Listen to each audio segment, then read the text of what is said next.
वेदाहमेतं पुरुषं महान्तम् आदित्यवर्णं तमसा परस्तात् तमेव विदित्वा अतिमृत्युमेति नान्यः पन्था विद्यते यनाय नान्यः पन्था विद्यते यनाय। ఓం శాంతి శాంతి శాంతి. ఓం. ఉపనిషత్ జ్ఞాన గంగా అధ్యాత్మ సత్సంగానికి వచ్చేసినటువంటి వారందరికీ నమస్తే, స్వాగతం, సుస్వాగతం. ఏమైనా సందేహాలు ఉంటే అడగండి.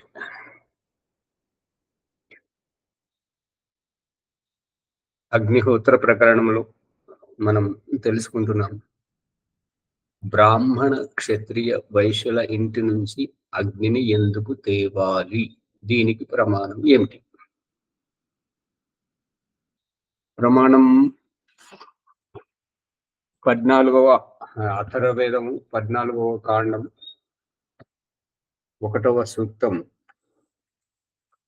39వ మంత్రం. ఆస్యై బ్రాహ్మణాః హరంతు అవీరగ్ని రుదయంత్వాపః అర్యంను అగ్నిం పరియేతు పూషన్ ప్రతీక్షంతే శ్వశురో దేవరశ్చ. ఆస్యైః బ్రాహ్మణాః, పరమాత్ముని జ్ఞానం కొరకు ముఖము వంటి వాడు బ్రాహ్మణుడు. బ్రాహ్మణుడు కాదలుచుకునేటువంటి వారెవరు ఎవరైతే ఉన్నారో వారు ఆస్యై, ఈ ఆశ్రమ ధర్మానికే ముఖము వంటి గృహాశ్రమంలో ప్రవేశించాలనుకునేటువంటి వారు, స్నపనీహి అంటే వారికి ఎటువంటి దోషము లేదు శారీరకంగా అనేటువంటి వారు, హరంతు తీసుకురండి, మీరు శారీరకంగా ఎటువంటి దోషము లేని వారు అనే దానికి ప్రమాణం తీసుకురండి. ఏం తీసుకురావాలి అంటే అవీరగ్ని అంటే ఈ యొక్క సంతానాన్ని తీసుకుని రావాలన్నమాట. సంతానం అయితేనే ఎటువంటి దోషం లేరు వారనేటువంటిది నిర్ధారణ అవుతుంటది. అవీరగ్ని, అవీరగ్ని అంటే వీరపుత్రులను మాత్రమే కనేటువంటి స్త్రీ. అవీరగ్ని అంటే అవీరులు అంటే నీరస నిస్తేజపు రోగగ్రస్తులు, అటువంటి వారిని ఘ్ని అంటే నిర్లక్ష్యం చేసేటువంటిది. ఉదజంతు ఆపహ, ఉదజంతు ఉచ్చల జలదితరంగ, జాతీయ గీతంలో ఉచ్చల జలదితరంగ అంటే సముద్రంలో అలలు ఎగిసిగిసి పడుతుంటాయి కదా, ఆ రూపకంగా వివాహమైన తర్వాత ఉత్తర వేదిలో గర్భాధానం చేసుకొని వస్తుంటే ఆ గర్భంలో ఈ యొక్క శుక్రం అనేటువంటిది ఎగిరెగిరి పడుతున్నటువంటి ఆపహ జలము వంటి తరళ పదార్థాన్ని తీసుకొని రావాలి, అంటే అగ్నిని తీసుకొని రావడం. అర్యంన, అటువంటి గొప్ప శ్రేష్ఠులైనటువంటి వారు అగ్నిం పరియేతు, ఆ అగ్నిని అన్ని రకాలుగా రక్షిస్తూ, ఇప్పుడు ఈ రక్షణ ఎటువంటిదంటే మనం ఆధానం చేసిన అగ్ని పూర్ణాహుతి తర్వాతనే ఆరిపోవాలి, మధ్యలో ఆరిపోకూడదు. అందుగురించి మనస వాచన కర్మణ త్రికరణ శుద్ధిగా అగ్నిని రక్షించడం. అగ్ని అంటే ఆత్మ వంటిది. ఇది మన భారతీయ సంస్కృతి, వైదిక సంస్కృతి. అదే పాశ్చాత్య సంస్కృతి అయితే ప్రతి సంవత్సరము పుట్టినరోజు పేరుతోటి వారి దీపాన్ని వారే ఆరిపేసుకుంటున్నారు, వారి జీవితాన్ని వారే నాశనం చేసుకుంటున్నారు అన్నట్టుగా ఆ రకంగా ఉంటుంటది. అందుకే ఇక్కడ అగ్నిం పరియేతు, అగ్నికి పరిచర్యలు చేసి దాన్ని రక్షించాలి. పూషన్ పవిత్రంగా తీసుకురావాలి, ఎటువంటి దోషము లేకుండా ఉండేటట్టుగా పరిశుద్ధమైనటువంటి జ్యోతిని తీసుకుని రావాలి. ఎందుకు అంటే ప్రతీక్షంతే శ్వశురో దేవరశ్చ, శ్వశుర అంటే గడిచిన కాలము, భూతకాలము, దేవర అంటే వర్తమాన కాలం. ఇవి ఆ రెండు ఎదురు చూస్తున్నాయి కాబట్టి ఎవరెవరైతే వివాహం చేసుకోవాలని అనుకుంటున్నారో, గృహాశ్రమంలో ప్రవేశించాలనుకుంటున్నారో వారు అగ్నిని తీసుకురావాలి. దీనికి ప్రమాణం ఏంటి అని అంటే భగవంతుడు కళ్ళకు కనపడేటట్టుగా చూపిస్తున్నటువంటి రహస్యం ఏంటంటే భూమి సక్రియం అవుతూ అవుతూ సూర్యుని యొక్క సంయోగంలో తన లోపల నుంచి ఈ యొక్క జీవాత్మలను అమైతని సృష్టిని ఆవిష్కరింపజేయడమే ఇది కళ్ళకు కట్టినటువంటి ప్రమాణం. ఎందుకు అని అంటే ఈ ఏ రకంగానైతే సూర్యుని సంయోగంలో భూమి తన లోపల నుంచి జీవాత్మలను ఆవిష్కరిస్తుందో అదే ప్రమాణం మన ఇంటిలో పొయ్యి మీద పెట్టినటువంటి పదార్థం అగ్ని సంయోగంతో ఆ సెగ ప్రభావంతో అది పాలు మసలడం, అన్నం ఉడకడం అంత లోపల నుంచి బయటకు అభివ్యక్తపరచడం అనేటువంటిది చేస్తుంది. అందు గురించి ఈ యొక్క వివాహం చేసుకుని వస్తున్నటువంటి వారు ఉత్త చేతులను ఊపుకుంటూ రాకూడదు, అగ్నిని తీసుకుని రావాలి అనే దానికి ప్రమాణం.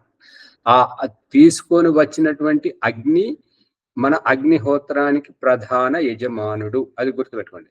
తీసుకొని వచ్చినటువంటి అగ్ని అక్కడికి వెళ్ళి ఆ వివాహం అయిన ఇంటి నుంచి వచ్చి ఇక్కడ ప్రసవించగానే ఇక్కడ ఎవరైతే ప్రసవిస్తున్నారో ఆ బాలుడు అతడు ఈ యొక్క సంస్కార విధికి, సత్యార ప్రకాశానికి, ఈ యొక్క ఆర్య సమాజానికి, వైదిక సిద్ధాంతానికి ముఖ్యమైన యజమానుడు. కాబట్టి అతడు జన్మించిన తర్వాత 25 సంవత్సరాల వరకు అయంతయుధ్మా అనే మంత్రంతో ఆహుతిస్తుంటాడు. మొదట 5 సంవత్సరాల వరకు తల్లి ఒడిలో కూర్చుండి, తర్వాత 5 నుండి 8 సంవత్సరాల వరకు తండ్రి ఒడిలో కూర్చుండి, 8 సంవత్సరాల వరకు పుట్టినప్పటి నుంచి 8 సంవత్సరాల వరకు అమ్మ నాన్నల యజ్ఞకుండంలో, ఇక 8 సంవత్సరాల నుంచి 25 సంవత్సరాల వరకు గురువు యొక్క గురుకులంలోకి వెళ్ళి గురువు యొక్క యజ్ఞకుండంలో అగ్నిహోత్రం చేస్తాడు. ఇతడు 25 సంవత్సరాల తర్వాత విద్యాభ్యాసం పూర్తయినప్పుడు ఇక అతడు పెళ్లి చేసుకోవాలి కాబట్టి, ఇక విద్యాభ్యాసం పూర్తి అయిపోయింది కాబట్టి పెళ్లి చేసుకోవాలి కాబట్టి మళ్ళీ రెండవ సమిధ దానం. సమిధ అగ్నిం దువస్యత, ఓ సమిధ, ఓ అమ్మాయి, నేను ధర్మార్థ కామమోక్షాలను సిద్ధించాలని అనుకుంటున్నాను. కాబట్టి నేను నా యొక్క ఉద్దేశము, నా పురుషార్థం ఈ యొక్క అగ్నిహోత్రం పంచమహాయజ్ఞాలను చేయాలనుకున్నప్పుడు దీనికి నాకు సహకరించాలి, నువ్వు శుద్ధి చేయాలి, నన్ను ప్రేరేపించాలి, అందుకు మీరు సిద్ధమేనా అంటే, మరి ఘృతైర్ బోధయథ అతిథిం, మీ ఇంటికి వచ్చేటువంటి నన్ను మీ ఇంటికి పిలుస్తున్నారు కాబట్టి మీ ఇంటికి వచ్చేటువంటి అతిథిని అయినటువంటి నేను ఘృతైర్ బోధయత, నాకు మీ యొక్క సంపాదన ఏంటి, మీరేం సంపాదించారు దాని గురించి చెప్పండి, మీరు పోషించేటువంటి సామర్థ్యం మీ దగ్గర ఉందా అని అడుగుతాడు. అడిగితే అతడు దానికి ఏమి లోటు లేదు, నా దగ్గర ఉన్నది, ఆ మాత్రం మీరు చింత చేయాల్సిన అవసరం లేదు, నేను చూసుకుంటాను అదంతా అని చెప్పేసి ఆ అమ్మాయిని ఇంటికి తీసుకుంటాడు. ఆ అమ్మాయి ఆస్మిన్ హవ్య జుహోతన, ఆస్మిన్ అంటే ఈ గృహాశ్రమంలో తనను తాను హవిస్సుగా జుహోతన ఆహుతించుకుంటుంది. ఆహుతించుకున్న తర్వాత ఆ పురుషునికి ఏమని చెప్తుందంటే, స్వాహ ఇదమగ్నే ఇదన్నమం, ఓ స్వామి, ఇక మీదట ఈ జీవితం మీద సర్వ హక్కులు మీవే, నీ జీవితం నాది కాదు, ఈ జీవితం మీది అని చెప్పేసి ఆమె అంటుంది. ఇది రెండవ సమిధ అయిపోయింది. ఇక రెండవ సమిధ అది ఆవిడకు మాత్రమే వర్తిస్తున్నది అన్నట్టుగా. ఇక మూడవ సమిధ, ఈ పెళ్లి చేసుకున్నటువంటి యువ దంపతులు ఎవరైతే ఉన్నారో వారు శారీరక దోషం లేనటువంటి వారని చెప్పేసి ఇందాక మనం అథర్వవేద మంత్రం చదువుకున్నాం. ఆ అథర్వవేద మంత్రం ఏమంటున్నదంటే, మీరు గృహాశ్రమంలో ప్రవేశించదలుచుకున్నటువంటి వారు ఎవరైతే ఉన్నారో బ్రాహ్మణి, బ్రహ్మతత్వం నెరిగినటువంటి వారు, బ్రహ్మతత్వంలో ఎవరు ఎరుగుతారు అంటే వేద జ్ఞానాన్ని తెలుసుకున్నటువంటి వారు, వేద విద్యని చదివినటువంటి వారు, అటువంటి వారు గృహాశ్రమంలోకి రావాలి. గృహాశ్రమంలోకి వస్తే సరిపోదు, గృహాశ్రమంలో మీరు రావడానికి మీ శారీరక దోషం ఏమీ ఉండకూడదు. అటువంటి శారీరక దోషం లేనటువంటి వారే గృహాశ్రమంలోకి రావాలి. మరి శారీరక దోషం ఉన్నది లేనిది ఎట్లా తెలుస్తుంది అంటే, ప్రమాణం తీసుకురండి, ప్రమాణం చూపెట్టండి. ప్రమాణం చూపెట్టడం అంటే బ్రాహ్మణ క్షత్రియుల వయసుల ఇంటి నుంచి ఆ అగ్నిని తీసుకురావాలి. ఆ అగ్నిని తీసుకొచ్చి ఇక్కడ ఆదానం చేస్తున్నారనమాట. అందుకే సుసమిద్ధ యశోచిషే ఘృతం తీవ్రం జుహోతన. సుసమిద్ధులు అంటే ఎటువంటి దోషం లేనటువంటి వారు. సుసమిద్ధ యశోశిషే, యశస్సు, కీర్తి ప్రతిష్టలు గలటువంటి వారు, గొప్ప యోగ్యులు. అంటే ఈ గొప్ప కీర్తి ప్రతిష్టలు గలవారు ఎవరు అని అన్నదానికి పంచతంత్రంలో విష్ణుశరం ఏమని చెప్తున్నారంటే, గుణి గణ గణనారంభే యది పతతి కఠినీ సుతే తస్య అంబా యది సుతిని భవతి వంధ్య కీదృషి అనే ఏమని చెప్తున్నాడంటే, అది గుణవంతులంతా ఊరి ఏమంటారంటే ఊరి వాళ్ళది ఈ జనగణన చేసేటువంటి ఆ సందర్భంలో పెద్ద మనుషులంతా కూర్చుండి మన ఊర్లో ఎవరెవరు బుద్ధిమంతుడు తెలివిమంతుడు అని చెప్పేసి ఒక్కొక్కరిని లెక్కిస్తున్నప్పుడు వీళ్ళంతా చర్చిస్తుంటారు. ఒక అతను ఆ బోర్డు మీద రాస్తుంటాడు అనమాట. అవును ఇతడు గొప్పవాడే, ఇతను గొప్పవాడే అని ఆ రకంగా సంఖ్య వేస్తున్నప్పుడు, కఠిని అంటే ఆ చాక్ పీస్ తోటి ఆ బోర్డు మీద రాస్తున్నప్పుడు ఒకరి పేరెత్తగానే అతడు గుణవంతుడు అని ఊరి పెద్దలంతా నిర్మోహమాటంగా చెప్పాలన్నమాట. నిర్మోహమాటంగా చెప్పకుండా ఉన్నట్టయితే, నసుగుతున్నట్టయితే, వాడే ముందు వాడి దగ్గర ఏమి యోగ్యత ఉంది, అతడేం పండితుడు, అతడేం తెలివిగలవాడు అనే అన్నట్టయితే, అతన్ని కన్నటువంటి తల్లి నాకు బిడ్డనున్నారు, నేను పుత్రవతిని అని అంటే మరి గొడ్రాలని ఎవరంటారు? అంటే ఎంత లోతుగా, ఎంత సూక్ష్మంగా, ఎంత తీక్ష్ణంగా తల్లికి బాధ్యత తెలుపుతున్నారో చూడండి. అంటే మనం ఇది ఒక సామెత ఉంది కదా, తింటే గారెలే తినాలి, వింటే భారతమే వినాలి అని. ఆ సామెత ప్రకారం ఈ ప్రకరణంలో ఏంటంటే కంటే వీరపుత్రులనే కనాలి, వీర వనితలనే కనాలి, దివ్య మానవ నిర్మాణమే చేయాలి. రాముడు, కృష్ణుడు లాంటి మంచి గుణగణాలు కలిగినటువంటి, దయానంద సరస్వతి లాంటి, సీతా సావిత్రి, లక్ష్మీదేవి లాంటి ఇటువంటి దివ్య గుణములు కలిగినటువంటి సంతానముని కనాలి. మనం కన్నది ఏ సంతానానికైనా ఇటువంటి గుణగణాలనే నూరిపోయాలి, అటువంటివే బుద్ధి గుణకర్మ స్వభావాలే నేర్పించాలనేది అభిప్రాయం. అందుగురించి అవీరగ్ని వీరపుత్రులను మాత్రమే కనాలి, కర్మహీనులను, ఆలస్యం, బద్ధకం, సోమరితనం అటువంటి వాళ్ళను కనకూడదు అనేటువంటిది ఈ అథర్వవేదం చెప్తున్నటువంటి సారాంశం.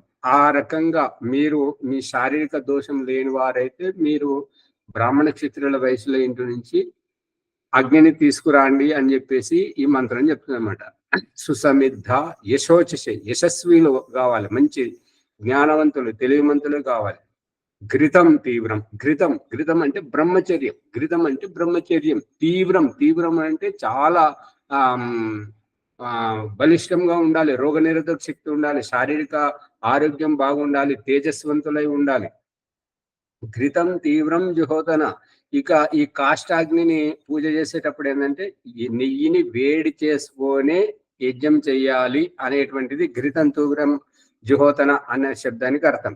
ఈ ఘృతం తీవ్రం అన్నది మరి మన మనుష్య జన్మలో అయితే బ్రహ్మచర్యాన్ని పాటించాలి. బ్రహ్మచర్యాన్ని ఎప్పుడు నిర్లక్ష్యం చేయకూడదు. ఇంద్రియ నిగ్రహం, ఉపస్థేంద్రియ నిగ్రహం ఉంచుకోవాలి. ఉపస్థేంద్రియ నిగ్రహం ఎంతగా మనం చేపడితే అంతగా మనం ఆరోగ్యవంతులం అవుతుంటాము, జ్ఞానవంతులం అవుతుంటాము, తెలివిమంతులం అవుతుంటాం. పుట్టబోయేటువంటి వాళ్ళు మంచి ప్రతిభా సంపన్నులు అవుతుంటారు. అందు గురించి ఈ యొక్క ఘృతం తీవ్రం జహోతన అనేటువంటిది దయానంద సరస్వతి గర్భాధాన సంస్కారంలో రాస్తుంటాడు. ఏంటంటే గర్భాధానం అయిన తర్వాత మళ్ళీ సంతానమై 2-3 నెలల వరకు ఆవిడ ఎప్పుడైతే పూర్ణ ఆరోగ్యవంతురాలిగా కోలుకోలేదో అప్పటి వరకు ఉపస్థేంద్రియాన్ని నిగ్రహం ఉంచుకోవాలి, బ్రహ్మచర్యాన్ని పాటించాలి, బ్రహ్మచారిగా జీవించాలని చెప్పేసి దయానంద సరస్వతి చెప్తున్నాడు. అందు గురించి ఘృతం తీవ్రం జుహోతన ఆస్మిన్ హవ్య జుహోతన, ఆ రకంగా ఉత్కృష్టమైనటువంటి బ్రహ్మచర్యం గురించి సత్యార ప్రకాశం 2వ సముల్లాసంలో మరి గర్భాధాన సంస్కారంలో ఈ యొక్క ఉత్కృష్ట బ్రహ్మచర్యం ఏ రకంగా ఉంటుంటది, ఈ యొక్క దోషాన్ని ఏ రకంగా నివారణ చేయాలి అనేటువంటి రహస్యాన్ని దయానంద సరస్వతి చెప్తున్నాడు. ఇక అటువంటి ఉత్కృష్టంగా ఎటువంటి శారీరక దోషం లేనటువంటి సుసమిద్ధులైనటువంటి మంచి సమర్థవంతులైనటువంటి స్త్రీ పురుషుల ద్వారా సంతానాన్ని కనడమే ఈ యొక్క ఆస్మిన్ హవ్య జుహోతన మంత్రం. ఇదేనా మళ్ళీ తర్వాత మళ్ళీ వేరే చెప్తారు.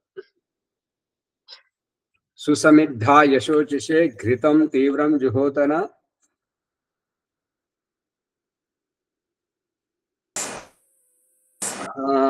అగ్నయే జాతవేదసే స్వహ.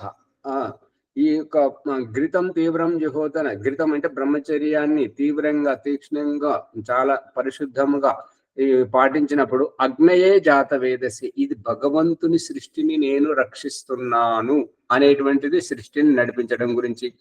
ఇంటిలోనైతే నేను మా వంశాన్ని రక్షించడం గురించి, వంశ రక్షణ గురించి, ఇంటి దీపం పెట్టడం గురించి, నిర్వంశం కానివ్వకుండా ఉండడానికి అనేటువంటిది అభిప్రాయం.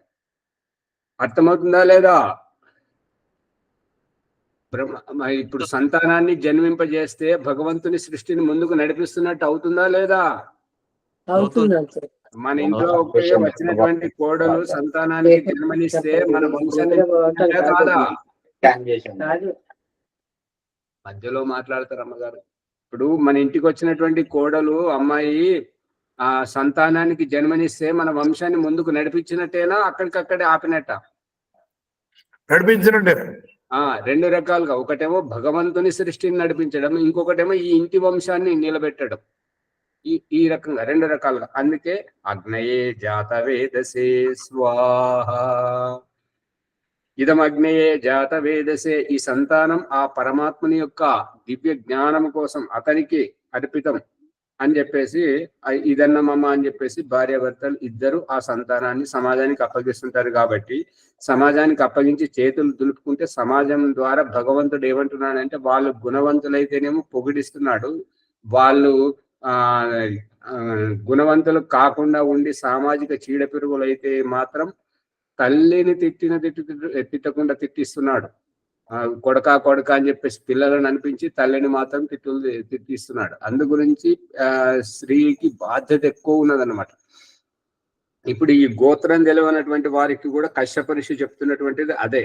ఇప్పుడు ఏంటంటే వేరే వాళ్ళు పసుపులేటి అని, చెట్ల కింది అని, కుంటకాడి అని, ఊరు వారని ఇట్లా చెప్పుకుంటారు. ఈ గోత్రం ఇది కాదు, అది ఇంటి పేరు అంటారు. ఇంటి పేరు ఏదో ఒకటి, వారి ఇంటి పేరు తోటి ఆ రకంగా గుర్తించబడుతున్నారు. ఇంకా ఇది గోత్రం అనేటువంటిది మనుషుల ద్వారా నడుస్తుంటది. ఇప్పుడు మన బాలరాజు గారు ఉన్నారు, ఏం గోత్రం చెప్పండి అంటే బంగారం అంటారు. బంగారం అంటే జడం కదా, జడం నుంచి మీ వంశం ఎట్లా పుట్టింది? అది నేను ఆలోచించమని చెప్పాను. వారికి సరైనటువంటి పురోహితుడు దొరకలేదు. వాళ్ళ ఇళ్లలోకి వచ్చేటువంటి అతడు తల పండిన పండితుడు రావాలి, 12 పంచాంగం తీసుకుంటే అప్పుడు దాన్ని తవ్వితే గాని బయటకు వస్తుంది. ఈ కొట్నాల గోత్రం కూడా అంతే, ఈ బంగారు గోత్రం కూడా అంతే. ఇవన్నీ ఇట్లా వస్తాయి అన్నమాట.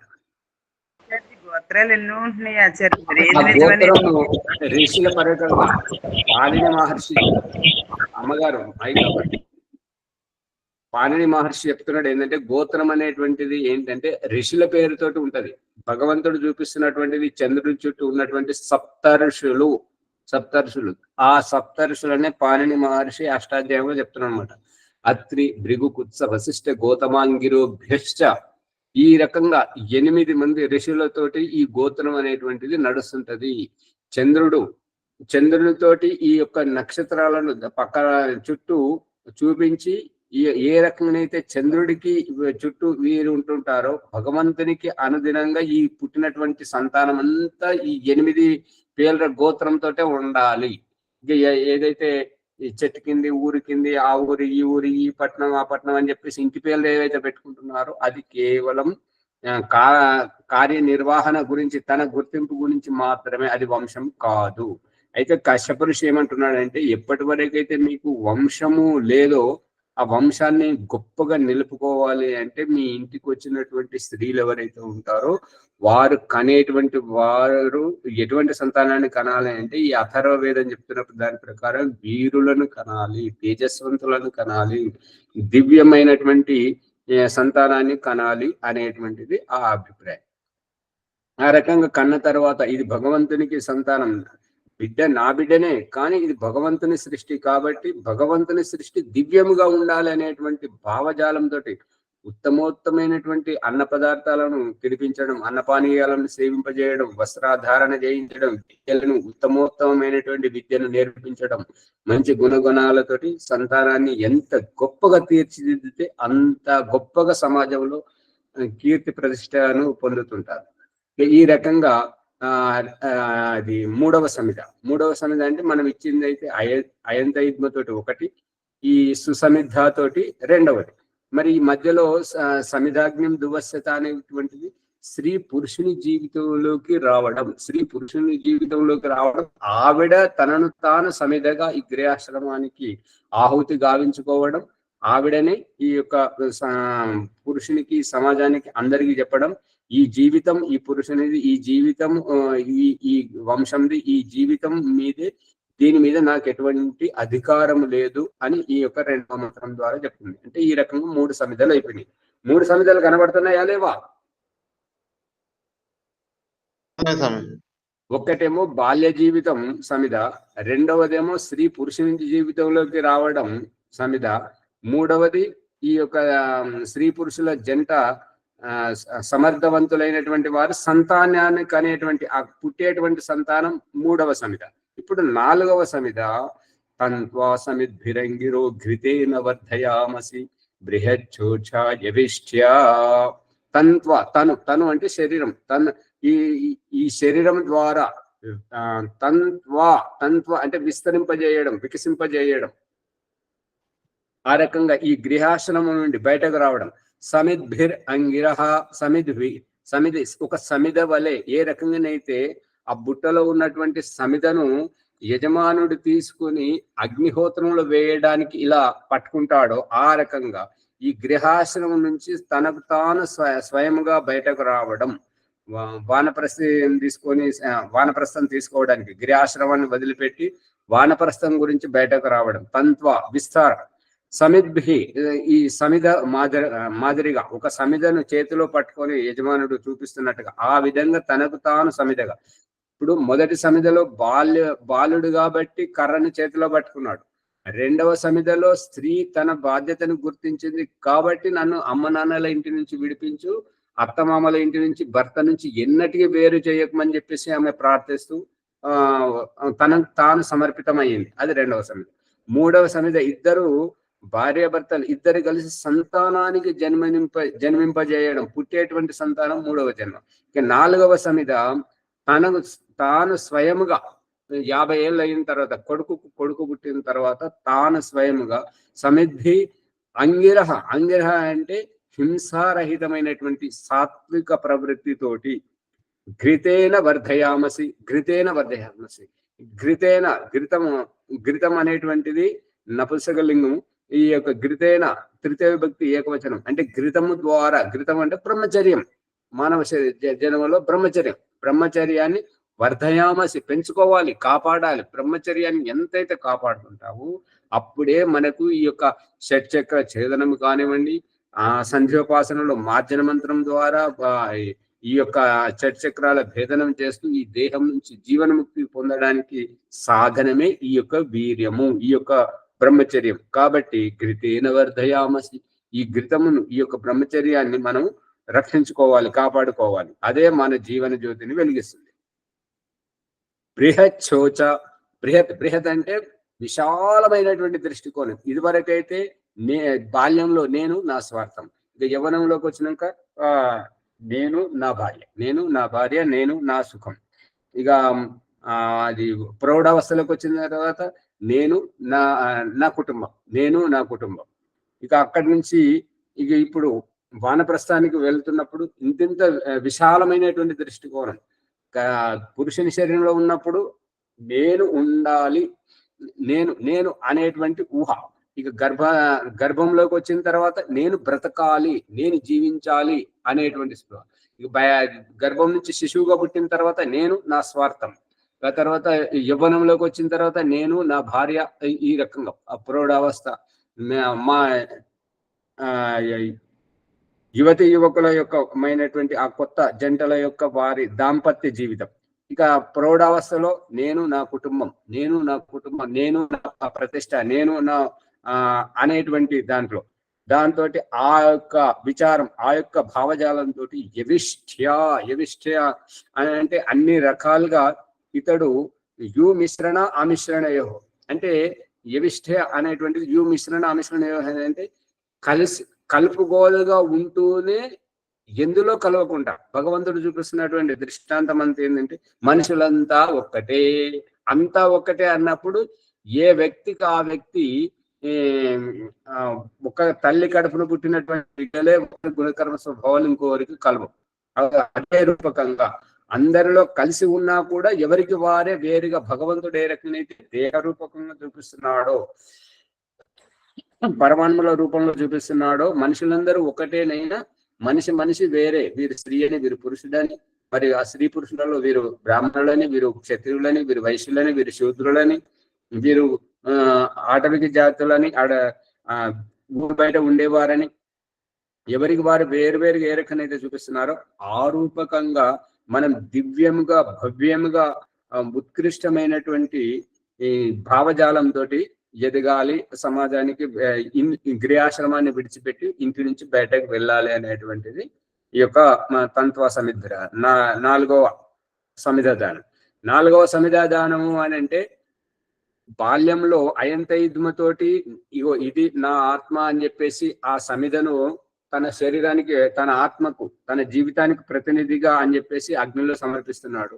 ఇక రెండవది సమిధాగ్ని దువస్యత అనే మంత్రానికి స్త్రీ తనను తాను ఇదిగో నా జీవితం నీకే అంకితం అని చెప్పేసి ఆమె తనను తాను సమిధగా అర్పితం చేసుకుంటున్నది ఆ గృహాశ్రమానికి, ఆ యొక్క పురుషునికి ఎవరినైతే వరిస్తుందో అతనికి. అది మూడవది సుసమిద్ధ యశస్సు. ఈ మంత్రంతో తల్లిదండ్రులు ఇద్దరు కలిసి సంతానానికి జన్మింపజేస్తున్నారు. ఇక నాలుగవ సమిధ, ఇతడు గృహాశ్రమాన్ని విడిచిపెట్టి కొడుకు పుట్టిన తర్వాత గృహాశ్రమాన్ని విడిచిపెట్టి వానప్రస్థానికి వెళ్ళిపోవడం. 4 సమిధలు కనబడ్డాయా భాగ్యలక్ష్మమ్మ గారు? ఆశ్రమ ధర్మాలు తెలియజేస్తున్నాయి 4 సమిధలు కూడా. 4 సమిధలు చెప్పగలుగుతారా? చెప్తామా?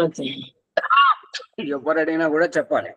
ఈ 4 సమిధలు ఈ రకంగా అయిన తర్వాత ఇప్పుడు తర్వాత ఈ యొక్క ఇక్కడ ఇంకొక ప్రసంగం ఏంటంటే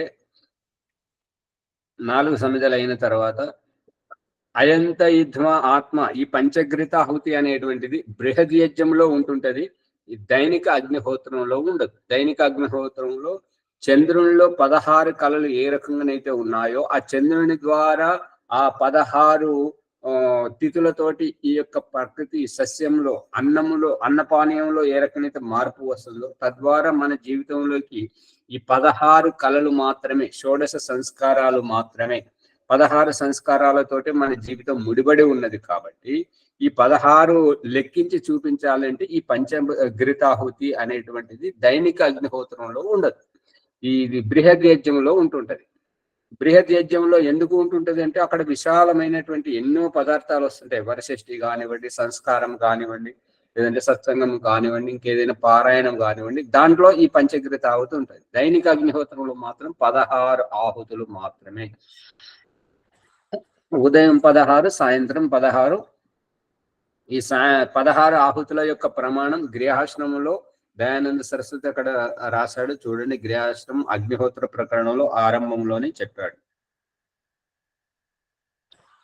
దీని యొక్క వైవిధ్యం చేసేటువంటి విధానం ఏంటంటే మీరు ప్రత్యక్షంగా చూడాలని అంటే ఈ దుద్యాల ఆశ్రమానికి రండి, మీకు ఇక్కడ చేసి చూపించడం జరుగుతుంది. 16 ఆహుతులు మాత్రమే ఉంటుంటాయి ఉదయం సాయంత్రం. అప్పుడు మీరు ప్రత్యక్షంగా చూసి తెలుసుకోవచ్చు. ఇప్పుడు ఆశ్రమానికి వస్తుంటారు కదా, అప్పుడు చూద్దరు కానీ. ఓం ఆచార్యజీ, ఈ పంచగృత ఆహుతి యొక్క ఉద్దేశం ఏముంది ఆచార్యజీ? అక్కడ 5 ఎందుకు ఇవ్వాలి? ఇక్కడ ఇవ్వకూడదు, అక్కడ ఇవ్వాలి. ఒకటి, ఈ కాష్టం యొక్క అగ్ని పూజ నిమిత్తకంగానైతేనేమో రాబోయేటువంటి సామగ్రి, ఇంకా వేరే వేరే మిష్టాన్న పదార్థాలు, పండ్లు, ఫలాలు, పాలను ఆహుతి ఇవ్వడం జరుగుతుంది. కాబట్టి అగ్ని తీక్షణంగా ఉండాలి, తీవ్రంగా ఉండాలి. చాలా పెద్ద పెద్ద నిప్పులు, మంచి మంట రావాలి దాని గురించి. ఇక మన జీవితంలో వస్తే పుట్టిన తర్వాత 5 సంవత్సరాల వరకు శిశువుకు ఎటువంటి బంధనం చేయరాదు.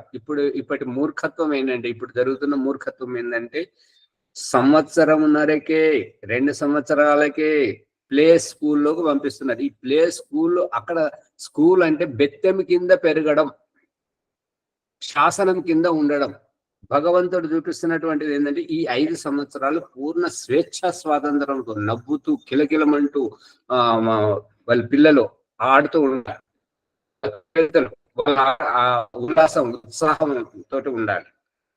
కానీ ఇక్కడ ప్లే స్కూల్ విన్నారా లేదా? ఎలా చూస్తున్నారు అని ఒక్కరు మాట్లాడతలేదు. దేవుడా మరి ఇవి ఏం చెప్పరు. ఇంట్లో లేకుండా పంపాల్సిందే. ఆ ప్లే స్కూల్ ఎవరైతే పంపిస్తారో, ఏ పిల్లలనైతే పంపించడం జరుగుతుందో, ప్లే స్కూల్ కు వెళ్ళినటువంటి పంపించినటువంటి పిల్లల్లో తల్లిదండ్రులకు పిల్లల పట్ల ఆత్మీయ భావం అనేటువంటిది అంతగా ఉండదు, దూరం పెరుగుతుంటాయి. ప్రభుత్వ శాసనం కూడా ఉంది ఆచార్య, 5 సంవత్సరాల వరకు ఆ బడికి పంపొద్దు. అది ఇది వైదికం, పూర్ణ వైదికం అన్నమాట. ఇంట్లోనే నేర్చుకోవాలి. దయానంద సరస్వతి ఏం చెప్తున్నాడంటే, తక్కువ 5 సంవత్సరాల వరకు మాతృభాషలో చదివించాలి. ఆ తర్వాత మీరు ఏ భాషలోనే చదివించండి, ఎక్కడికైనా పంపించండి. ఈ పునాది ఇది ఏమంటారంటే మూల బీజాలు మాత్రం మన మాతృభాష పడాలి. కానీ ఇప్పటి మూర్ఖత్వం ఏంటంటే, వాడు పాశ్చాత్యుడు కావాలి, ఆ ఇంగ్లీష్ భాష నేర్పించాలి అని చెప్పేసి ఇంగ్లీష్ మీడియం పంపించడం, వాడికి మాతృభాష తెలియదు. ఇప్పుడు ఇదివరకు ఓంప్రకాష్ మురళి బ్రహ్మచారి వాళ్ళ ఇంట్లో ఉండేది.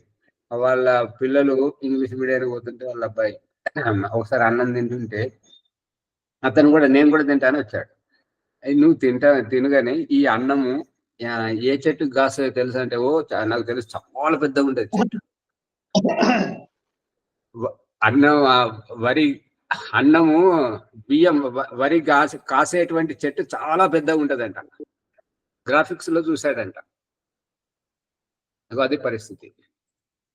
అది ఇంకొకటి, అన్నం ఎట్లా పండుతుందంటే బియ్యాన్ని భూమిలో వేస్తే సెట్ అవుతుందని చెప్పిన వాళ్ళు కూడా. అది ఇంకా మరి ఘోరం. బియ్యాన్ని భూమిలో వేస్తే అన్నం సెట్ అలవాటు అవుతారని పంపిస్తున్నారట. అదే మరి. ఇప్పుడు ప్రభాకర్ గారు లేవనెత్తిన ప్రసంగానికి ఒకటి మనోరంజనం ఏంటంటే, ఒక స్కూల్కి ఇన్స్పెక్షన్ కు ఆయన పై అధికారి వచ్చాడు. వచ్చి అందరూ నిశ్శబ్దంగా ఉండడం చూసి ఆయన ఆశ్చర్యపోయి పిల్లలు మీరు ఇంత బాగున్నారు కదా, నేను ఒక చిన్న ప్రశ్న అడుగుతాను, దానికి సమాధానం చెప్పండి అని అంటే,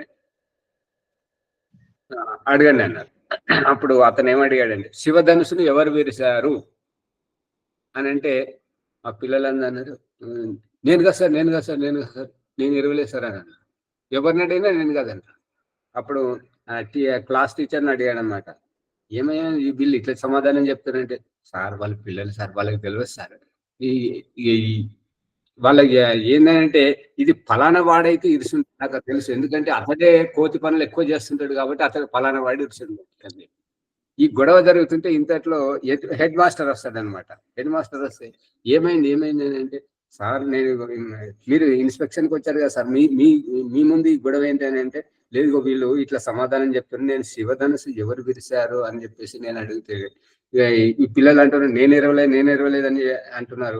అంటే అధ్యాపకుడు ఏమంటున్నాడు అంటే, అబద్ధం చెప్తున్నాడు, ఫలానా వాడి ఇస్తుంటాడు, అతడే కోతి పనులు చేస్తున్నాడు అని చెప్పేసి అది క్లాస్ టీచర్ చెప్తున్నాడు అంటే, అప్పుడు హెడ్ మాస్టర్ ఏమంటాడంటే, సార్ పిల్లలు సార్ తెలియదు సార్, వాళ్ళకు విడిచిపెట్టండి, నేను మళ్ళీ వాళ్ళు ఇరిసేస్తే నేను కొత్తది చేసి పెడతాం అంటే, అతనికి ఎక్కడ లేని కోపం వస్తుంది అనమాట. కోపం వచ్చేసరికి అందరిని స్టాఫ్ అంతా పిలిపించి అడిగేసరికి అంత పెద్ద గోల అవుతుంటుంది. ఇంతట్లో సర్పంచ్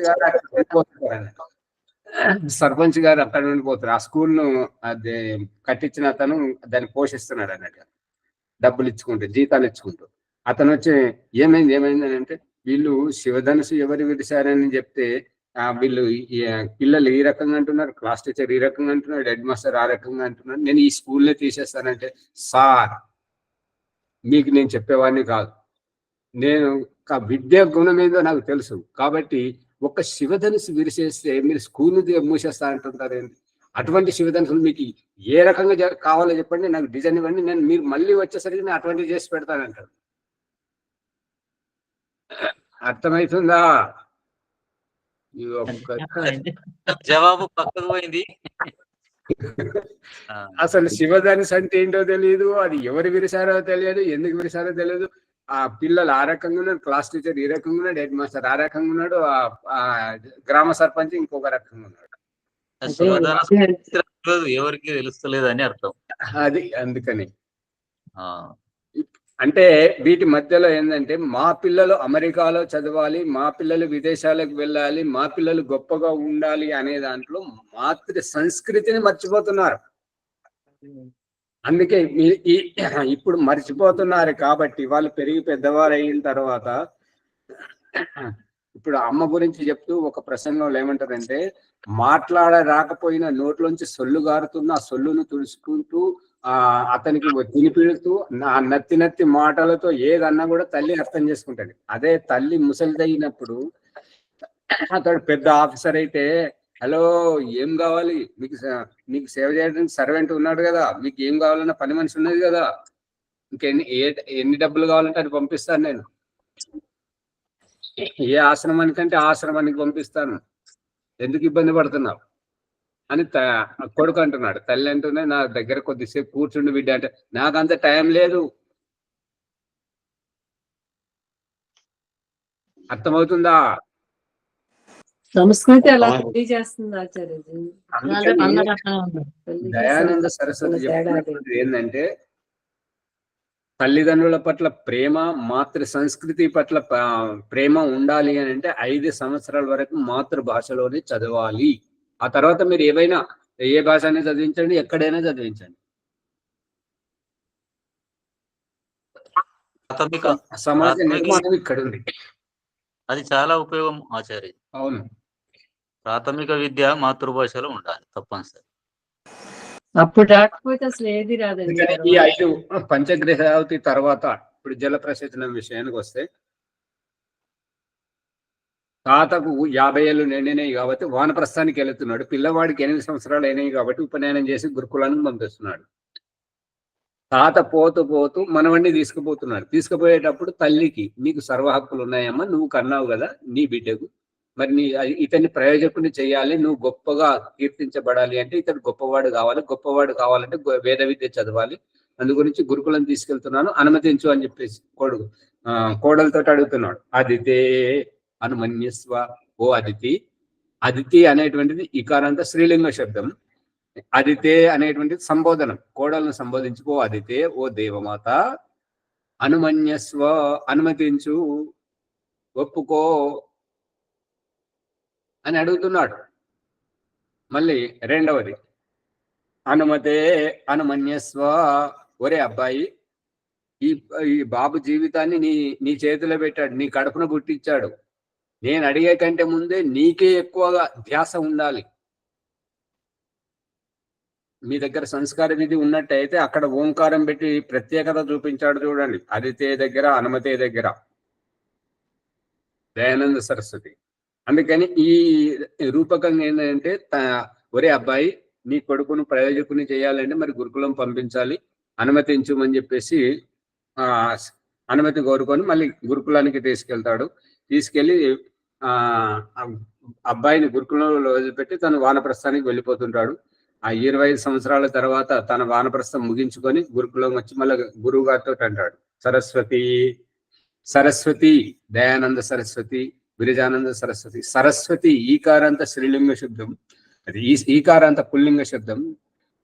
ఇక్కడనైతే సరస్వతి అనేటువంటిది స్త్రీలింగంలో ఉంటది, క్షమించండి, సరస్వతి అనేటువంటిది ఈకారాంత స్త్రీలింగ శబ్దం. సరస్వతి అనుమన్యస్వ, సరస్వతి అనుమన్యస్వ, సరస్వతి. సరస్వతిలో ఈకారము, అనుమన్యస్వలో ఆకారం, యనసంధి జరిగింది. యనసంధి జరగడం వల్ల సరస్వతి అనుమన్యస్వ, గురుదేవ, మరి పిల్లవాడి విద్యాభ్యాసం పూర్తయింది కదా, అనుమతించు, తీసుకెళ్తాను అని ఈ రకంగా అనుమతి తీసుకొని రావడం. ఇక్కడ పిల్లవాడు అసమర్థుడు కాబట్టి తల్లిదండ్రులను సేవ చేయడు, సేవ తీసుకుంటాడు. అందుకే చిలకరించడం. ఈ యొక్క అనుమతి అయిన మన్యస్వ, తల్లి తండ్రి తూర్పు దిశలో పడమర దిశలో, మరి నిన్న వారు ప్రశ్నించారు కదా, ఎవరు ప్రశ్నించారో తెలియదు, అదితి అనేటువంటిది తూర్పునే ఎందుకు, అనుమతి అనేది పడమరనే ఎందుకు మరి యజమానులు పడమర దిశలోనే కూర్చుంటారు కదా, తూర్పు దిశలో కూర్చోరు కదా యజమానులు అనేటువంటి ప్రశ్న వచ్చింది. దానికి ఏంటంటే అదితి అంటే ప్రకృతి, అదితి అంటే ఈ యొక్క జన్మనిచ్చేటువంటిది. ఇటు చూడండి, జన్మనిచ్చేటువంటి చీకటిని ఛేదించుకుంటా సూర్యుడు ఉదయిస్తున్నప్పుడు, చీకటిని ఛేదించుకుంటున్నప్పుడు భూమి కిందికి ఆకాశం పైకి ఇలా విడిపోతున్నప్పుడు ఈ రెండింటి మధ్యలోంచి సూర్యుడు వస్తుంటాడు. ఆ రహస్యాన్ని చూపిస్తున్నారు. పట్టుకున్నారా? అవును, వస్తుంటాడు. చిమ్మన చీకటిగా ఉన్నప్పుడు అక్కడి నుంచి ఉషా అరుణోదయం ఆ యొక్క ఎర్రని సూర్యుని ప్రతిబింబం ఈ బయటకు వస్తున్న కొద్దీ భూమి కిందికి కనిపిస్తుంటది, ఆకాశం పైకి కనిపిస్తుంది. ఇలా విప్పుకుంటూ ఇలా మధ్యలోకి సూర్యుడు వస్తుంటాడు. ఆ దేనినైతే విప్పుకుంటూ దేని లోపల నుంచి అయితే బయటకు వస్తున్నాడో సూర్యుడు, అది అదితి. అందుకే తూర్పు దిశ. ఈ పడమర దిశలో యజమానుడు ఒక్కడే ఎందుకు అనంటే ఈ గృహాశ్రమం పురుషుంది, ఈ గృహాశ్రమం పురుషుంది, ఈ యొక్క శుభకార్యం పురుషుంది. స్త్రీ సహకరించడానికి వచ్చింది. ఇప్పుడు ఏ రకంగానైతే ఈ సృష్టి అంతా పరమేశ్వరుని యొక్క సృష్టి ఏ రకంగానో ప్రకృతి పరమేశ్వరునికి ఏ రకంగా అయితే సహకరిస్తుందో అదే విధంగా పురుషుని యొక్క ఈ గృహాశ్రమానికి స్త్రీ జన్మ అనేటువంటిది పురుషునికి సహకరిస్తుంది. ఇప్పుడు అందుకే పుట్టేటువంటి సంతానం తన తండ్రి కొడుకులు అనిపిస్తారు కానీ తల్లి కొడుకులు అనిపించారు. ఆ స్త్రీ తను స్వయంగానే నీవెవరం అంటే నేను ఫలానా ఆయనకి చెందిన దానిని. అర్థమవుతుందా? వట్టిగానే చూస్తున్నారా? అర్థమవుతుంది ఆచార్య. ఇంకా పూర్వకాలంలో ఏంటంటే ఏదైనా పంచాయతీ జరిగినా ఇంకా ఎవరికైనా ఏదైనా చెప్పాలన్నా ఆ భర్త లేనటువంటి స్థితిలో ఆ స్త్రీ ఏం చేసేది ఏంటంటే పిల్లవాడిని ముందు పెట్టుకొని అభిప్రాయం తను చెప్పేది, ఇది వీళ్ళ నాన్నది అని. అవునవును, అవునా సార్, కరెక్ట్. ఇది భారతీయ సంస్కృతి, ఇది వైదిక సంస్కృతి.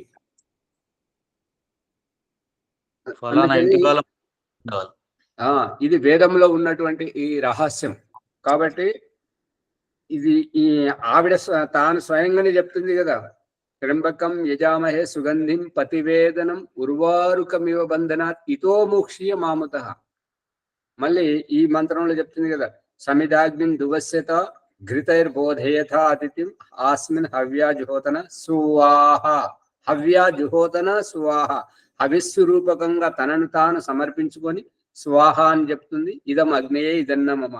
ఓ స్వామి, ఇక ఈ జీవితం నీది, ఈ జీవితం మీద సర్వ హక్కులు నీవే, ఈ జీవితం మీద నాకు ఎటువంటి స్వాతంత్ర్యం లేదు అని తనకు తాను అర్పితం చేసుకుంటుంది, అంకితం అవుతుంది. అందుగురించి అదే మాట మీద కట్టుబడి ఉండడమే ఈ యొక్క వైధవ్యం. తర్వాత నేను ఫలానా ఆయన అతనికి చెందిన దానను, ఆ వంశానికి చెందిన దానను, ఇంకో ఈ అబ్బాయి అతని యొక్క సంతానము, ఈ అభిప్రాయం అతనిది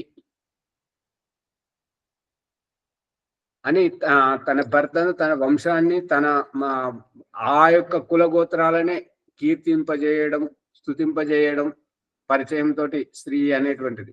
ఈ గృహాశ్రమం స్త్రీ పురుషుంది కాబట్టి అందు గురించి తూర్పున ప్రకృతిని చూపించడం, స్త్రీని చూపించడం, పడమరన పురుషుని చూపించడం.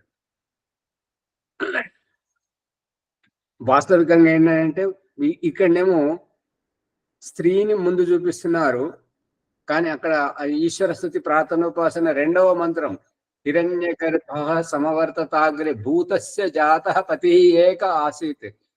హిరణ్యగర్భః సమవర్తత అగ్రే, అగ్రే మునుముందు. ఋగ్వేదము నాసదీయ సూక్తంలో నా సత్ ఆసీత్ నా అసదాసీత్, సత్తు లేదు అసత్తు లేదు, చీకటి లేదు వెలుగులు లేదు, ఏది లేనటువంటి ఆ మొట్టమొదటి స్థితిలో పరమాత్మ ఉన్నాడు. అతడు ఉండి ఈ సృష్టిని చేశాడు. అంటే పరమాత్మ ముందున్నాడు, తర్వాత ప్రకృతిని తనకు సహకరింపజేసుకున్నాడు. అదే రూపకంగా ఇప్పుడు ఆ భగవంతుడు ఆ సృష్టి రచన చేసేటప్పుడు ఏ రకంగా ఉన్నాడో అదే వ్యవహారాన్ని ఇప్పుడు మన పిండ సృష్టిలో చూపిస్తున్నప్పుడు వివాహ యోగ్యుడైనటువంటి పురుషుడు అమ్మాయి దగ్గరికి వెళ్ళడం అంటే అమ్మాయి దగ్గరికి వెళ్ళడం ఈ యొక్క పురుషుడు పరమాత్మ స్వరూపం కాబట్టి పరమాత్ముడు ఈ ప్రకృతిని సాకారం తీసుకున్నట్టుగా ఆ పురుషుడు స్త్రీ దగ్గరికి వెళ్ళి ఆమెను వరిస్తున్నాడు, ఆమెను చేపడుతున్నాడు. అంటే ఆమెది రెండవ స్థానం. అందుకే ఈ వయసులో కూడా ఆ వయసులో కూడా పురుషుని వయస్సు ఎక్కువ ఉంటుంది, స్త్రీ వయస్సు తక్కువ ఉంటుంది. కాబట్టి ఈ యొక్క పురుషుడు ముందుండాలి, స్త్రీ వెనుక ఉండాలి. కానీ ఇక్కడ ఆ జల ప్రసచనంలో ప్రకృతిని ముందు చూపించి పురుషుణ్ణి తర్వాత చూపించడం అంటే దీని ఉద్దేశం ఏంటంటే ఈ ప్రకృతి అనంటే ఏ రకంగా అయితే మన కనుగుడ్డు తెరుస్తూ రెప్పలు కింది రెప్ప కిందికి పై రెప్ప పైకి ఉండగా మధ్యలో కనుగుడ్డు ఏ రకంగా అయితే కనిపిస్తుందో ఆ రకంగా సూర్యుడు ఈ ప్రకృతి ఆకాశం భూమి ఆకాశంలో మధ్యలోంచి పుట్టుకొస్తున్నటువంటిది అదితి ఆ ప్రకృతి యొక్క సంతానం, స్త్రీ యొక్క సంతానం అని చెప్పడానికి చూపించడానికి అదితే అనుమన్యస్వ అనుమతే అనుమన్యస్వ సరస్వత్యను మన్యస్వ. స్పష్టమైందా లేదా మునిజీ? మీట్లో ఉన్నారు, వినపడతాను. అందు గురించి ఇక నిన్న కూడా ఇక్కడి వరకు అయింది. ఇంకా ఇవాళ ఇంకో మంచిగా స్పష్టంగా చేయాలి. అందుకని అంటే చెప్తానన్నారు కాబట్టి ప్రమాణపూర్వకంగా చూపించుకుంటూ చెప్పడం జరిగింది. రేపు దేవసవిత నుంచి అవుతుంటది, సమయం గడిచిపోతుంది కాబట్టి ఈ సందర్భంలో ఇంతవరకు చెప్పిన దాంట్లో ఏమైనా సందేహాలు ఉంటే అడగండి ఎవరైనా.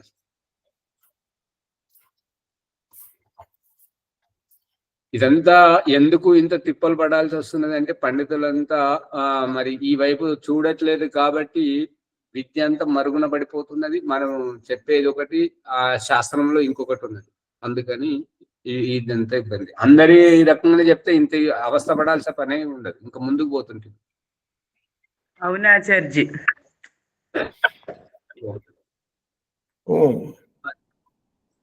రకంగా దురదృష్టం అనుకోవాలి ఆచార్జీ. దురదృష్టమే అమ్మగారు, దురదృష్టమేం కాదు, మూర్ఖత్వం. ఎవరిది అంటే మనదే.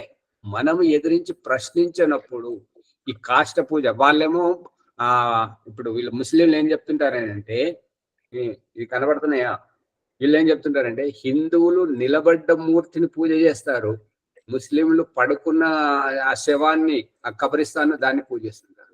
ఇద్దరు మూర్తి పూజకులే అని చెప్తున్నప్పుడు ఆ పూజ అనేది ఏదైనా ఒకటే కదా. మరి ఆ రకంగా చేస్తున్నప్పుడు ఈ పూజ చేసేటువంటి వైవిధ్యంలో వాళ్ళు జడమును పూజిస్తున్నారు, వీళ్ళు ఆర్య సమాజకులు ఈ కట్టెలను ఒక దగ్గర చేసి నిప్పు పెట్టేసి ఓం స్వాహ పూజనీయ ప్రభు ఓం శాంతి అని చెప్పుకుంటే ఇదే పూజ అంటే అది మూర్ఖత్వమే కదా. వాళ్ళు ఆ మట్టి బొమ్మలతో ఆడుకుంటున్నారు, మనం ఈ నిప్పుతో ఆడుకుంటున్నాం, ఒకటే కదా. దీనివల్ల జ్ఞానం ఏమున్నది? కానీ ఈ అగ్నిహోత్రం వెనకాల మానవీయ జీవితం ఉన్నది, మన మానవ సమాజం యొక్క అది ప్రక్షాళన ఉన్నది, మన మానవ సమాజాన్ని దివ్య మానవ నిర్మాణంగా చేసేటువంటి ఒక గొప్ప విద్య ఉన్నది. దాని గురించి యొక్క అగ్నిహోత్రం చేయడం.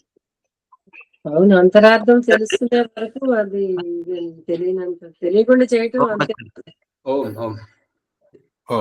చెప్పండి. స్త్రీ తూర్పు వైపు, పురుషుడు పడమర వైపు ఉంటున్నాడు కదా, మధ్యాహ్నం అగ్నికుండము. అది అగ్నికుండమే సంతానం. అగ్నికుండం సూర్యునిగా సూర్యునిలాగా అగ్నికుండం, భూమిగా స్త్రీ భూమిగా, మరి పురుషుడు ఆకాశం అనుకోవచ్చా? అదే. సరే, ధన్యవాదాలు. ఇంకా మళ్ళీ ప్రశ్నలు తీసుకురండి, రేపు మంచిగా తెలుసుకుందాం. ఎందుకంటే విద్య వస్తున్నది కాబట్టి మీరందరూ తయారైతే ఇంకా మంచిదే కదా, అందరికి తెలుసుకుంటారు. ఓకే, ఆచార్య ఓంప్రకాష్ గారికి ధన్యవాదములు. వరుసగా 3 రోజులకోలే ఒక విషయాన్ని లోతుగా అర్థం చేపిస్తున్నాడు. మానవ జీవితము అగ్నిహోత్రానికి ఉన్న సంబంధం ఏమిటి, ఆ సంబంధం లోపల స్త్రీ జీవితం ఎంతవరకు, స్త్రీ తన జీవితాన్ని పురుషుని జీవితంలో ఏ విధంగా అర్పణ చేస్తున్నది, తర్వాత కేవలము 2 కట్టెలు ముట్టించి అగ్నిహోత్రమే పూజన, దాని వెనకాల ఉన్న రహస్యం ఏమిటి అని చాలా విషయాలు స్పష్టంగా చెప్పారు. తర్వాత జలప్రసేచనంలో 4 రకాలుగా జలప్రసేచనం చేస్తున్నాము. మొదటిది ఏ విధంగా, రెండవది ఏ విధంగా, మూడవది ఏ విధంగా, నాలుగవది ఏ విధంగా, దాని వెనుకున్నటువంటి రహస్యం ఏమిటి చక్కగా వివరించారు. వారికి ధన్యవాదములు. తర్వాత ఎపిసోడ్ లైక్ చేయండి, షేర్ చేయండి, సబ్స్క్రైబ్ చేయండి, పక్కన ఉన్న గంట సింబల్ నొక్కండి.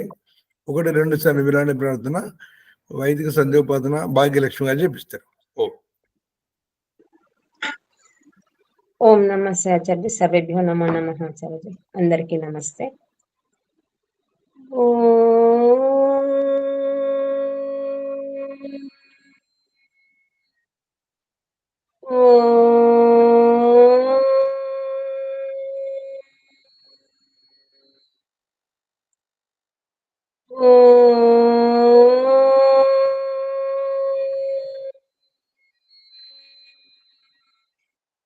అథ వైదిక బ్రహ్మ సందేహ్యము.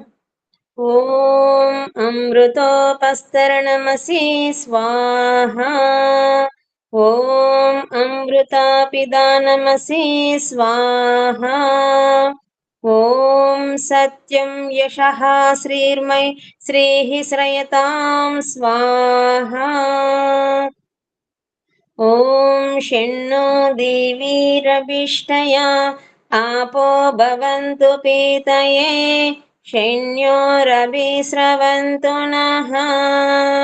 ॐ वाक् वाक्, ॐ प्राणः प्राणः, ॐ चक्षो चक्षुः, ॐ श्रोत्रं श्रोत्रम्, ॐ नाभिः, ॐ हृदयम्, ॐ कण्ठः, ॐ शिरः, ॐ बाहुभ्यां यशोबलम्, ॐ करतलकरपृष्ठे, ॐ भूः पुनातु शिरसि, ॐ भुवः पुनातु नेत्रयोः, ॐ स्वः पुनातु कण्ठे, ॐ महः पुनातु हृदये, ॐ जनः पुनातु नाभ्याम्, ॐ तपः पुनातु पादयोः, ॐ सत्यं पुनातु पुनः शिरसि, ॐ खं ब्रह्म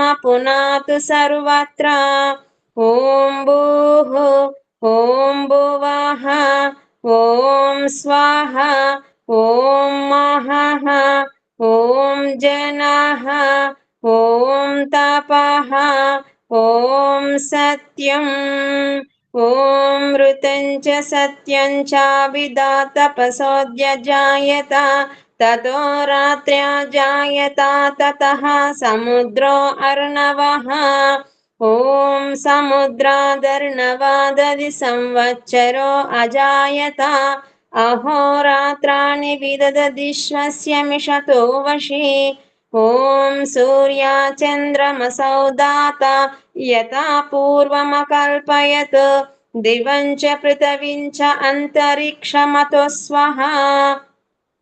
ॐ शन्नो देवीरभिष्टया आपो भवन्तु पीतये शन्योरभिस्रवन्तु नः. ॐ प्राचीदिगग्निरधिपतिरसितो रक्षितादित्या इषवः, तेभ्यो नमो अधिपतिभ्यो नमो रक्षत्रभ्यो नमः इषुभ्यो नमः एभ्यो अस्तु.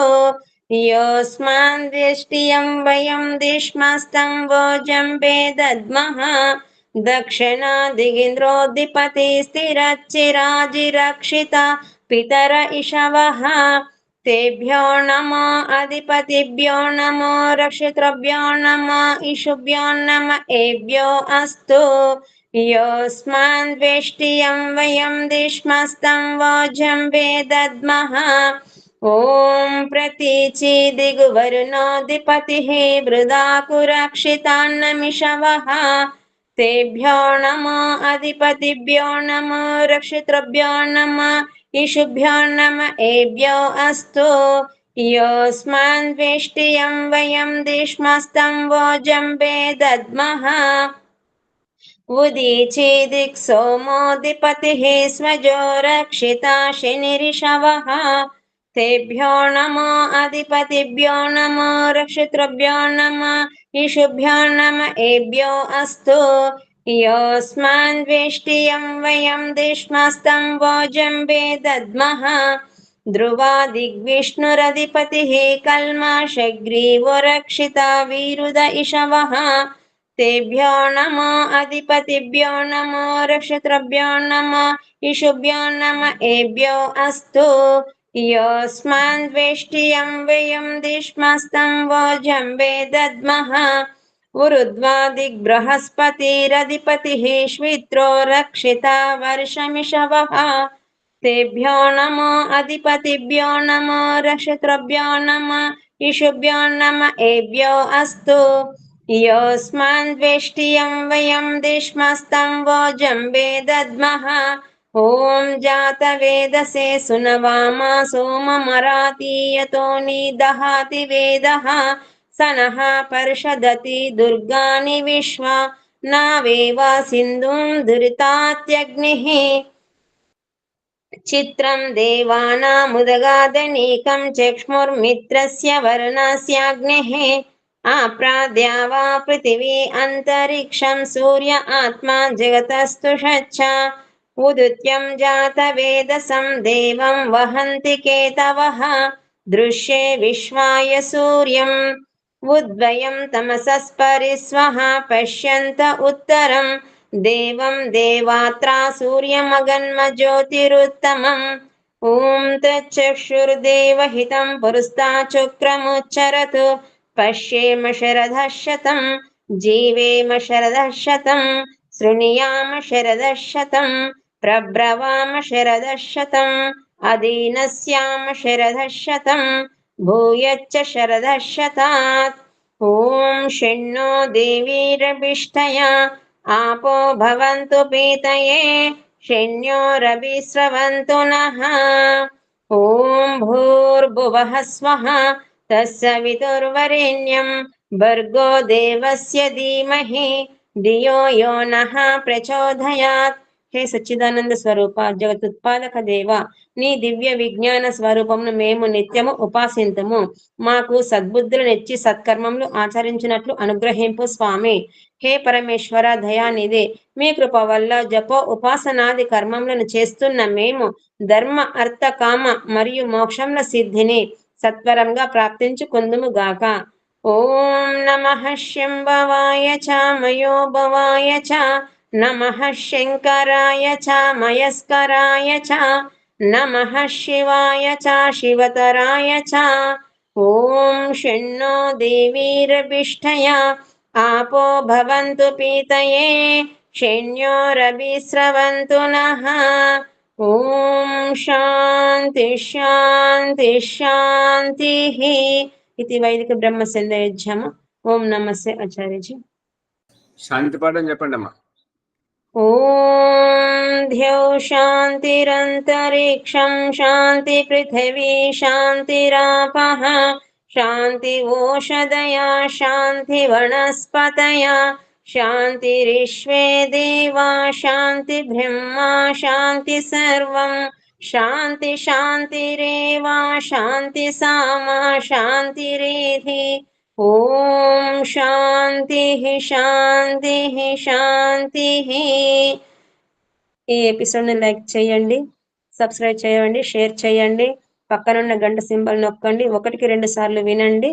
మీకేమన్నా సందేహాలు ఉంటే ఆచార్యజీ సందేహ నివృత్తి చేస్తారు, కామెంట్ రూపంలో పెట్టండి. ఓం నమః. పేరు రాయించని వారు రాయించండి. శ్యామలయ్య గారి దగ్గర పేరు ఉన్నది. సరే ఆచార్యజీ. వరలక్ష్మి గారు నమస్తే ఆచార్య చెప్పండి. వీలవుతుందా? 3 రోజుల కలిపి వస్తున్నారు, అందరూ పేర్లు రాయిస్తున్నారు. రామ్ బ్రహ్మచారి గారు మీరు ఎప్పటి నుండో వస్తానన్నారు కదా. వీలవట్లేదు ఆచార్య, అందుకే నేను మాట్లాడలేదు. అంతేనా? సరే చూడండి. తల్లిగారికి బాగోలేదు. 5 మంది పేర్లు రాయించారు స్వామి నిన్న. అదే ఎక్కడికి? అదే ఆశ్రమానికి వస్తున్నారు 3 రోజులు. ఏ రోజు? సెకండ్ సాటర్డే సండే సోమవారం ఈ నెల 3 రోజులు సెలవులు వస్తున్నాయి. 14, 15, 16. 14, 15, 16 3 రోజులు. వస్తా. రాయండి మరి. సార్ ఏం పేరు స్వామి? రామబ్రహ్మచార్య, పొత్తుకునూరి రామ్ బ్రహ్మచారి. కొత్తులూరు రామ బ్రహ్మచారి. రామ్ బ్రహ్మచారి.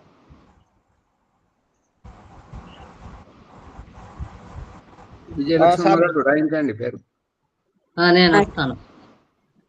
నేను వస్తానని రాస్తే అది ఎవరు వస్తారని తెలియదు. పేరు చెప్పండి. విజయలక్ష్మి అండి. కానీ విజయలక్ష్మి అమ్మగారు. కానీ yes, మధ్యలో అమ్మగారు ఇంటి వచ్చిందంటే పేరు శ్యామలయ్య గారు Yes, వినండి. విజయలక్ష్మి teacher. కానీ వచ్చిందంట. వచ్చేటప్పుడు ఏమేమి స్వామి వాళ్ళన్ని డీటెయిల్స్ చెప్పండి. చెప్తాను. ఇంకా సమయం ఉంది కదా, ముందు పేర్లు రాయిస్తున్నారు. విజయలక్ష్మి అమ్మగారు పేరు రాస్తున్నాము స్వామి. సరే. నేరేడ్మెట్ హైదరాబాద్. విజయలక్ష్మి అమ్మగారు. ఇంకా ఎవరైనా దీంట్లో ఆన్లైన్ లో రాని వారు కూడా ఎవరైనా రావాలనుకుంటే వాళ్ళని కూడా రప్పించచ్చు. మంచి అవకాశం. రామ్ బ్రహ్మచారి హన్మకొండ. సరితమ్మ కూడా వస్తాను. రజితనా పేరు ఉంది. వారు నిన్న వచ్చారు కదా, చెప్పలేదు. ఇంకా 2-3 రోజుల సమయం ఉంది కదా, మళ్ళీ వస్తారు. వాళ్ళ ఆయన ఇట్లా టూర్ పోతాడు, అట్లయితే బాగుండేది అని అనుకొచ్చు నేను నిన్న. అనుకుంటుందా? సరే. 7 మంది అయ్యారు స్వామి. 7 మంది పేర్లు రాయించారు. అదే ఇప్పుడు మళ్ళీ ఏదన్నా సూచన పత్రం ఉందా ఏదన్నా? అదే పంపిస్తాం. గ్రూప్ లో వస్తుంది. ఉండండి. అది వారు ముని గారు వారు వేరే గ్రూప్ లో అటు ఆన్లైన్ క్లాస్ నడిపిస్తున్నట్టున్నారు. అటు వెళ్తే జయమ్మ గారు వింటున్నారా? వాళ్ళిద్దరి పేరు రాసుకోండి. చెప్పారు. స్వామి అదే బాణాల ప్రభాకర్ గారు, మా ముని గారు, ప్రభాకర్ గారు, జయమ్మ. స్వామి. నమస్తే. నమస్తే. ఆదివారం కాదు. పుష్పమ్మకి చెప్పండి. నేను చెప్పాను పుష్పమ్మకు. రేపటి నుండి వస్తారు కదా. వస్తారు. నిన్నటికి అయిపోయింది కదా క్లాసు. అది ట్రైన్ అయిపోయింది కదా, ట్రైనింగ్ అయిపోయింది. అయిపోయింది. 9 మంది పేర్లు వస్తాయి స్వామి. 9 మంది. సరే. ఇంకా వస్తారు రేపు.